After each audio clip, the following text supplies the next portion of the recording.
Hi guys, so I'm here on this very dreek day to share with you my top 10 non-fiction TBR. So I didn't read as much non-fiction last year as I read the previous year, which is fine given the circumstances, but I have been getting back into reading much more non-fiction since the beginning of 2018, and I think I'm actually on like 4 and 4 fiction and non-fiction, and then a poetry book as we speak. So I'm pretty pleased with how I'm doing, and whenever I start reading non-fiction I get the bug and I get really excited to read the other non-fiction I have on my shelf, which is quite a lot at this point. So I thought I would pick out the 10 books on my non-fiction shelf that I have not read yet that I really want to get to in the year of 2018 as soon as possible.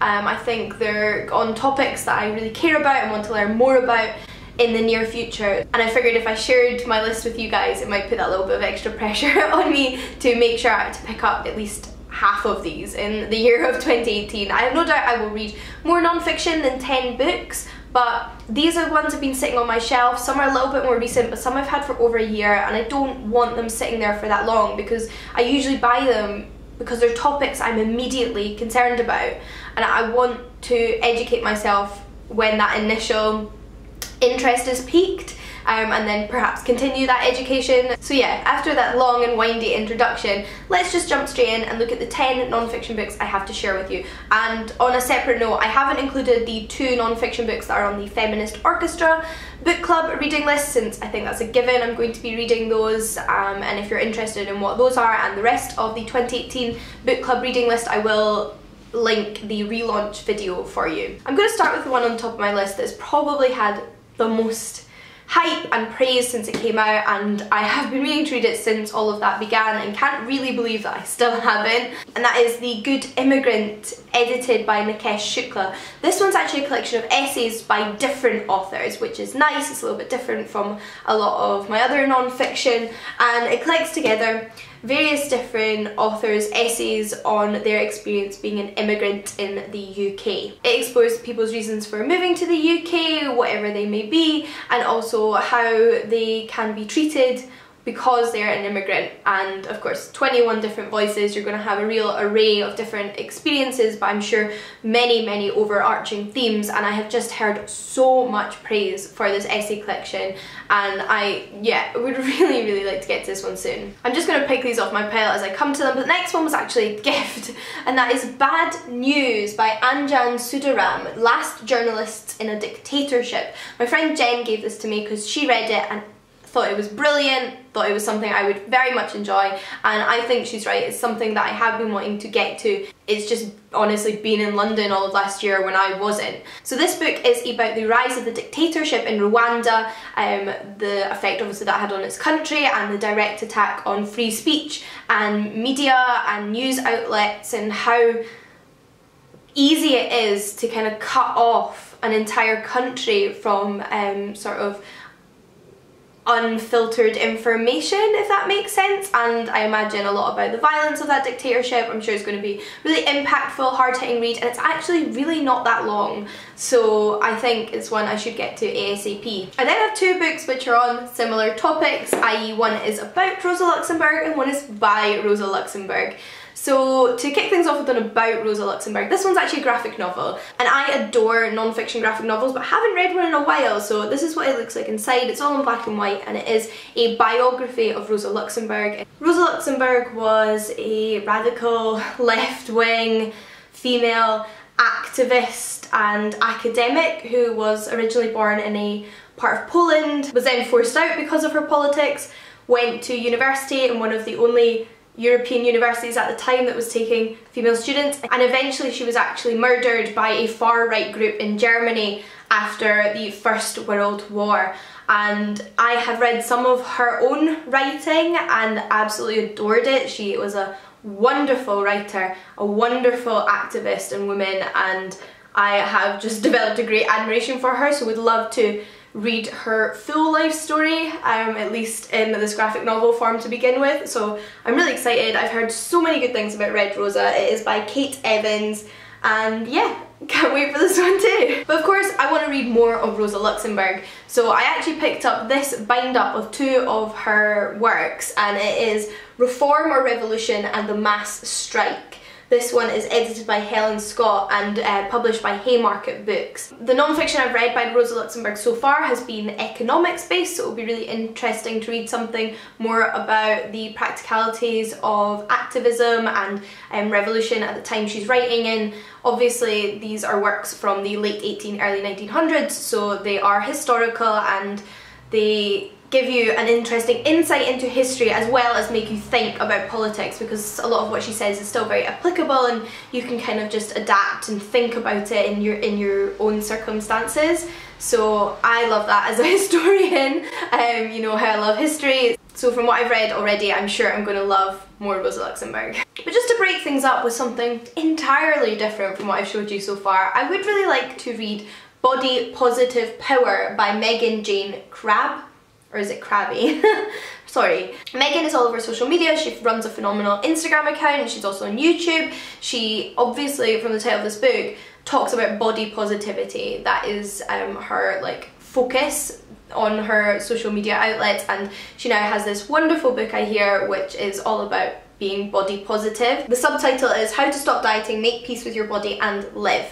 And it just sounds like a wonderful message. I love her online and I love following her Instagram. She makes me feel good when I like look at her posts, and I feel like reading her book could be a really inspiring and reassuring experience as somebody who has really struggled with body issues at different periods in their lives. And it's often something I find my body issues become worse when other aspects of my life are in turmoil. So this could be a really helpful book for me. And like I said, Megan's amazing. Follow her on all of her social media. I will link them down below. I then have a book I received quite a while ago again, and that is Virgin Envy, The Cultural Insignificance of the Hymen. This one's our compilation of multiple different authors, so it's an essay collection from different perspectives, which I really enjoy, and covering a vast array of topics from what I remember. But we have a variety of essays in here separated into 4 categories. We have Too Much Pain for Such Little Reward, Blood, Blood, Blood, and More Blood. Men Be Virgins Too, Queering Virginity, and They Entrapped Us in Social Issues and Politics.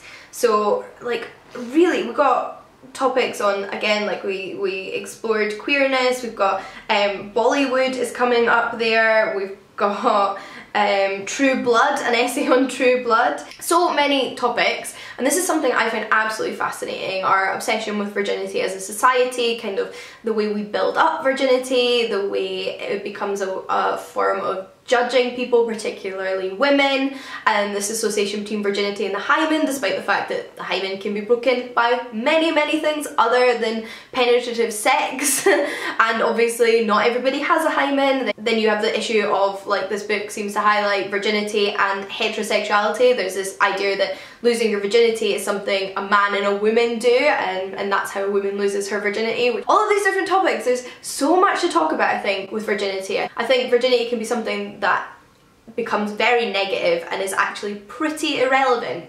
So I'm really excited to read some essays on that topic. We then have a book you saw in a recent book haul of mine, and that is Prison Gate, The Shocking State of Britain's Prisons and the Need for Visionary Change by David Ramsbotham. So I hadn't given prisons a massive deal of thought throughout my life until a couple of years ago. Now, it's not to say I hadn't ever thought about the issues surrounding prisons. Things that my mum had maybe brought up when I was younger to do with like the number of women in prison who are there because of like shoplifting or rather than violent crimes. So you've got people in prison that are there because they were basically living in poverty and perhaps did something that then put them in prison. That's something I'd maybe thought about, but to no great degree had I explored the entirety of the prison system until I read Are Prisons Obsolete by Angela Davis and watched 13th by Netflix, as well as Where to Invade Next by Michael Moore, which has a segment on prisons in there, and it really opened my eyes to the issues within our justice system and with prisons as a whole. But those were all very much focused on the USA. And as somebody that lives in the UK, I would like to be more familiar with the prison system in my own country, how it functions, and the negative aspects of it, kind of perhaps where reform is needed. And even just from what I know, there is a lot of unfairness and just pointlessness going on in our incarceration system. So I'm interested in reading that one. I then have 3 more books, but my battery camera is flashing, so I'm going to try and get through them quite quickly. One is a tiny little book, which I need to read because it's just tiny. And that is Capitalist Realism Is There No Alternative by Mark Fisher. This is published by Zero Books, and I originally saw this on Nicola over at Robotnik's channel. If I've mentioned any channels, by the way, I will link them down below.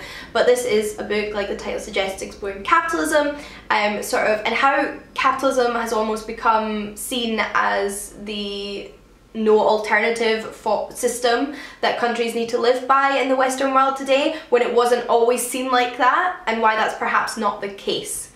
I feel like that sums it up really. Yeah, you all know I'm a socialist.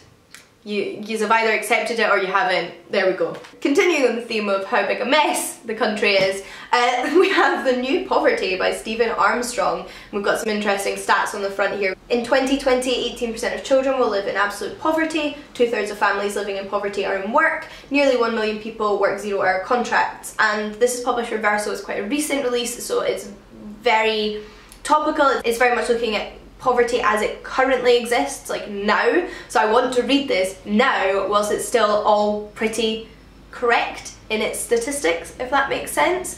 And this is incredibly important and relevant, and I'm hoping it will just, you know, bolster my own political activism, and yeah, it's something I care deeply about. I mean, look at that, 2/3 of families living in poverty are in work. That's a combination of things between not being paid the living wage, being on 0-hour contracts when those don't work for most people, because most people need regular hours and holidays that are included in that. They need a stable working environment. It's also because despite the fact that our government keeps quoting that we have record employment, that is not taking into consideration whether those people are full-time, part-time or on 0-hour contracts. Tons of people are in part-time employment despite needing full-time employment to support themselves and their families, and oh, it's just a topic that I need to read a book on, because I'm sure it's really going to get my blood boiling but also be really important information, and yeah, I'm sure this one's going to be great. I'm also aware that my washing machine is currently rattling my whole flat, so apologies if that's picking up on the microphone, but I have one last book to share with you, and that is Romaphobia, The Last Accepted Form of Racism by Aidan McGarry, and this is about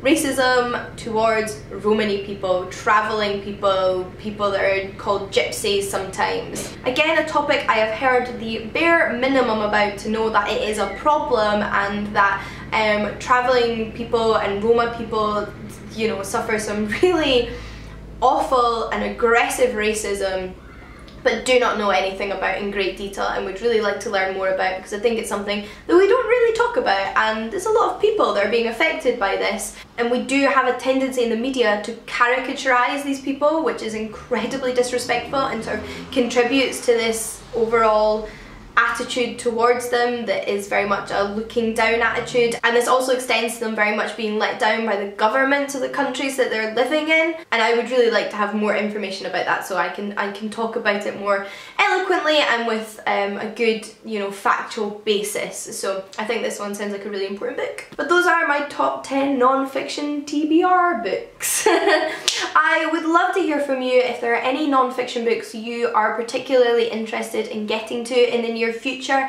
Have you read any of the books I mentioned on this list, or are you interested in reading them? Then I would love to hear your thoughts.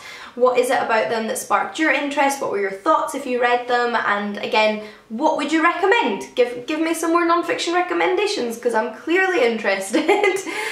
But until next time guys, happy reading, and I'll see you all again soon. Bye!